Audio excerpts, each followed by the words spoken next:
So we want to start talking about something called inverse kinematics. As you can see, I have set up here a model. I created a rough model of a leg, just the leg, don't have the whole character. And I put bones inside that leg. This is just the model by itself here. If you right click, Object Properties, check See-Through, you can see through anything that's default shading. However, if you want to be able to select the bones, you need to work with the wireframe setting, okay? So I'm going to leave it here so you can see what it's doing, but I'm going to work in my wireframe modes so I can select the bones. All right, so very, very rough model here just to have something to work with. Created a leg, pants, foot, and it has a heel. You see the sphere back here? The sphere is going to be act as the ankle, back of the foot.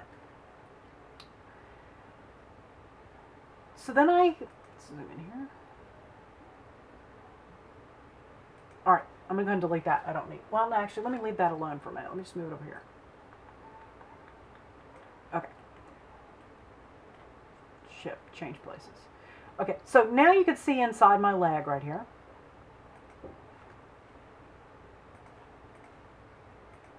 And you can see I put in a thigh bone, this is my knee, a calf bone, and then in that sphere I added my ankle bone, and then I have a foot bone and a toe bone. So I have 5 bones in my chain that I created as we learned in the last video to put in bones. And select them here. And you can see what I did was I put them in and then I modified them. I went to the Modify tab and I started adjusting the width and the height and the taper and the fins until I got bones that fit inside my skin better than the default. And as I talked about previously, you want to make sure those bones are as close to the model that you've created as possible. It will keep down the problems that you have with it later. Okay, so now we have the leg, which is like, think about it like a suit. If you get inside of a chicken suit and move around, people are only going to see the chicken suit moving around. They're not going to see you. It's just exactly like that. We're putting motion, kinematics, inside the suit. For 3D Studio Max, we call it a skin. I personally don't like the term, but that's the term, and that's the modifier we're going to use. But the suit analogy is pretty much appropriate. So you think about putting on a chicken suit, you move around, not the suit. And that's what we're going to do here. The skin doesn't move. We're not moving the skin. We're moving the bones. The bones are the rig. Okay? So thigh bone, calf bone, ankle bone, foot bone, toe bone. When I put these in order, I start at the top, move down, put these in order, my 5 bones. It created what is known as a forward kinematic chain. And basically what that just means is that when I move my foot, the toe bone goes with it, but not anything else. If I move the ankle, I move forward. Everything forward moves with it. If I move the thigh, everything moves with it. Well, that doesn't always work. So what we're going to need to do is talk about inversing our kinematics. And kinematics simply are the motion of our objects. So that's why we get the fancy term inverse kinematics. Basically, it just means getting the rig to work backwards. Okay, so here's my model. And then here is a copy of it, a cloned copy. And then I have my bones inside of it. And now what I want to do is I want to take my skin and I'm going to add a skin modifier, and I've already done that. Now you want to make sure, close all this up here and make sure that your edible poly is selected. I'm going to delete this one up here. Okay, so select your editable poly, not your turbo smooth. You want the skin to be applied to your editable poly. If you apply it to your turbo smooth, it won't work. So editable poly, oops, select it, and then just come down here to modifiers and skin.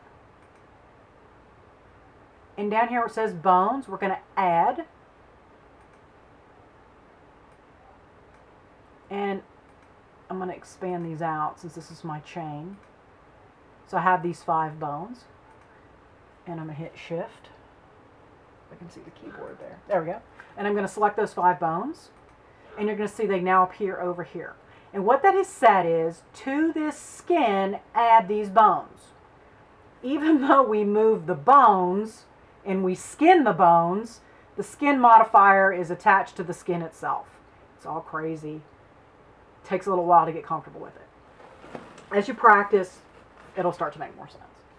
Okay, so now that we have these inside of here, we should be able to, in my wireframe mode, select a bone. There we go. We should be able to, and now watch over here in my perspective view. There we go. Pretty cool, huh? I always get excited whenever I get it to work. Now, that's fine. Moving my calf, my ankle, my foot, and toe are going with it. However, look what else I can do. Ouch. That is a problem with forward kinematics. It doesn't behave like biology. Fortunately, we can fix this. Okay. So I'm going to delete this one over here so it's not in the way.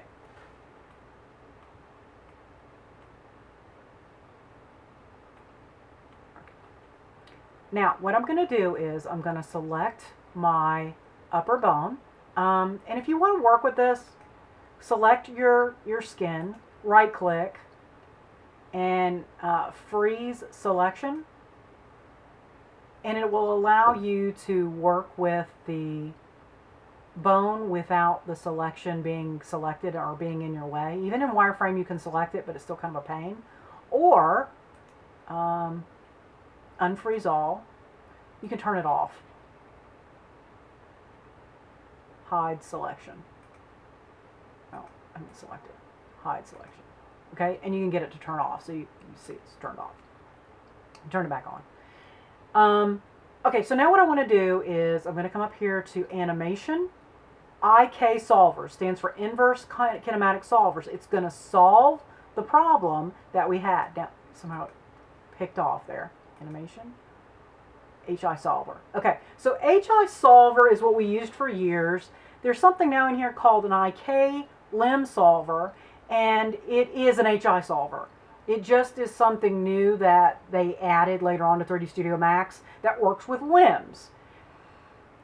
Some of the times you're actually going to be using bones to rig things that are not human or not animals. You might actually decide that you want to use bones to rig an inanimate object because you like using that better. And of course, I can't think of anything off the top of my head at the moment. I will as soon as I stop recording. But this one is specifically, IK limb solver is specifically for limbs. Okay? I haven't used it, but we'll try both. We'll start with the HI solver. All right, so you see, I've selected that upper bone, and I now have the rubber band. And what I want to connect it to is I can't connect it here, and I don't want to connect it here to my calf bone. I want to connect it to either my ankle bone or my foot bone. In this case, I want it to connect to my ankle bone because technically my ankle and my foot are kind of fused together. I want to be able to have the motion of moving the foot, but I don't want the foot to move away from the ankle. That wouldn't be natural. So I'm linking my thigh bone to my ankle bone in my solver. Okay. Now, when I turn my unhide all, when I turn my leg back on, and I'm gonna, oh, we can leave it there for now. Okay. So now, when I rotate the end of this solver, whoops, move it. There we go. It acts more like a leg. It bends where it's supposed to bend, but it doesn't bend backwards. It acts like a leg.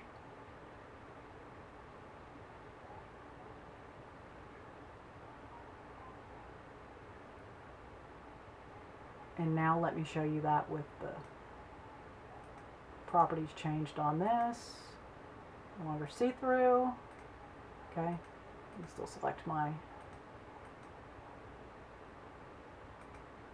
select it over here, IK chain. And now you see my leg is moving. Now, I know you can see those bones popping through my leg over there. You can make those non-visible, so it won't matter. It actually looks pretty good, to be honest with you. I like the fact that my bones are large is preventing anything weird from happening. That bend looks really good for a... Yeah, it looks pretty good.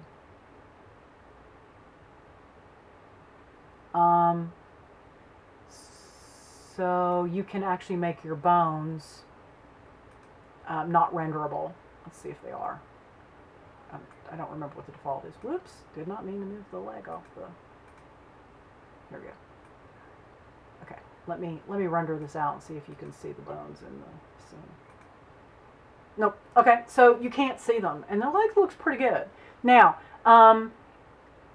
it doesn't bend like a knee, and what I would probably do with my model is add a knee there and work with that a little bit more to give it more rigidity.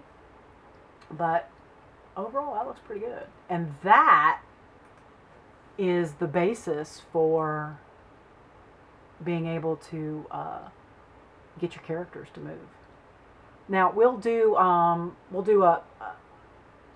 non-human smaller character, and we'll link all these together.